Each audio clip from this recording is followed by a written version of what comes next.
नमस्कार मैत्रिणींनो, मी रुपाली. माझ्या यूट्यूब चॅनलमध्ये तुम्हा सर्वांचं मनापासून स्वागत आहे. तर मी आज तुम्हाला मिरचीच्या ठेचाची रेसिपी दाखवणार आहे, पण थोडीशी वेगळ्या पद्धतीने दाखवणार आहे, थोडी नवीन पद्धतीने दाखवणार आहे. तर चला बघूया. सर्वप्रथम मी तवा घेतला आहे. लोखंडी तव्यावर आपण करणार आहोत. शक्यतो लोखंडी तवा असला किंवा कढाई असली तर त्याच्यावर ठेचा खूप छान लागतो. तर मी तेल टाकून घेतले, थोडंसं मिरच्या टाकून घेते. थोड्या तिखटपण आणि नाही तिखटपणे अशा मिरच्या घेतलेल्या आहे. तुमच्या आवडीनुसार तुम्ही फिकट किंवा तिखट कशा पण मिरच्या घेऊ शकता. मी लसणच्या पाकळ्या घेतलेल्या आहे 15 ते 20. लसूण आपल्याला थोडा जास्तच वापरायचा आहे त्याच्यासाठी.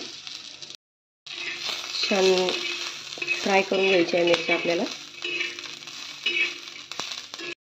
मिरच्या आहे बघा, एकदम व्यवस्थित अशा मी भाजून घेतलेल्या आहे. आता काढून घेऊया.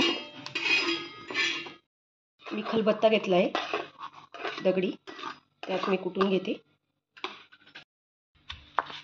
तुम्ही मिक्सरमध्ये पण वाटून घेऊ शकतात, पण मिक्सरमध्ये याची चव येत नाही, त्यामुळे मी खलबत्त्यातच कुटून घेते.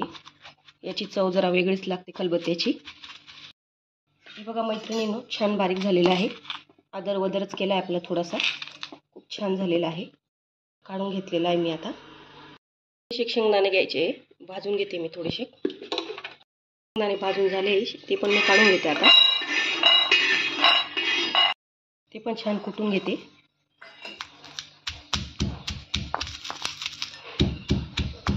सालपट आपल्याला घ्यायचे, कारण सालपटांमुळे जीवनसत्व भेटतं. सालपट काढून वापरायचे नाही शेंगदाणे. शेंगदाणे पण छान जाड बारीकच मी कुटून घेतलेले, ते पण मी काढून घेते. आता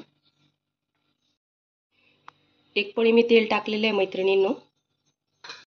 तेल तापलं की 1 चमचा जिरं मोहरी घेते टाकून. कांदा टाकून घेते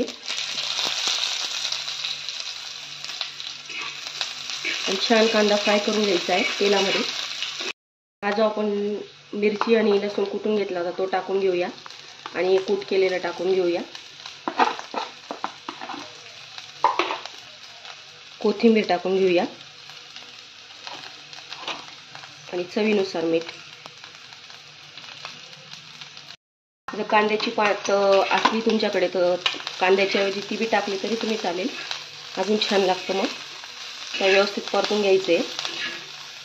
एकदम खरपूस होईपर्यंत ठेचा छान परतवून घ्यायचा आहे. झणझणीत आपला असा मिरचीचा ठेचा तयार झालेला आहे मैत्रिणींनो. झणझणीत असा मिरचीचा ठेचाची रेसिपी नवीन पद्धतीने तयार झालेली मैत्रिणींनो. तर नक्की ट्राय करा माझ्या पद्धतीने मिरचीच्या ठेचाची रेसिपी. या पद्धतीने माझे व्हिडिओ आवडत असेल तर माझ्या चॅनलला सबस्क्राईब करा, लाईक्स करा, कमेंट करा आणि मला सपोर्ट करा.